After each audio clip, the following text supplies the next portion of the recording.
ধরি, তারপরে আমরা তাকে তিল তিল করে বড় করে তারপর সেই তরতাজা বাচ্চাগুলা মুখের মধ্যে গুলি করে বাচ্চাগুলাকে মেরে ফেলা হয়েছে। কোন অধিকারে, কোন অপরাধে? আমাদের বাচ্চাদের কি দোষ ছিল? আমাদের সরকারকে জবাব দিতে হবে। আর যদি উনি জবাব না দিতে পারে, উনি সর ক্ষমতা ছেড়ে চলে যাবে। এই দেশ আমাদের, এই দেশ কোনো দলের না।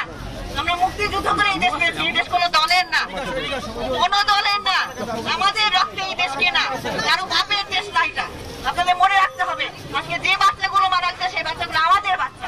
আজকে আমাদের কলিজার মধ্যে আঘাত লেগেছে এবং আমরা অভিভাবকরা চুপ থাকবো না।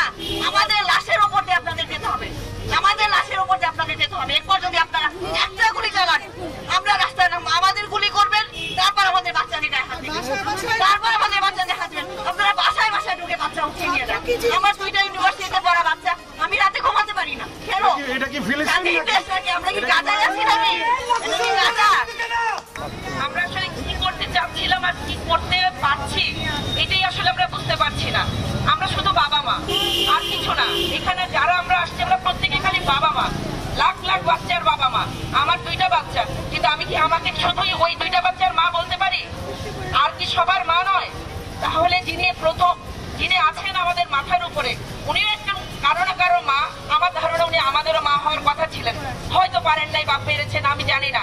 কিন্তু যারা আমাদের বাচ্চাদের গায়ে হাত দিবে, তাদেরকে তো একটু হলেও আমাদের প্রশ্নের জবাব দিতে হবে। কেন? এই কেনটুকু প্রশ্নের উত্তরটা ওনারা দিয়ে যাক।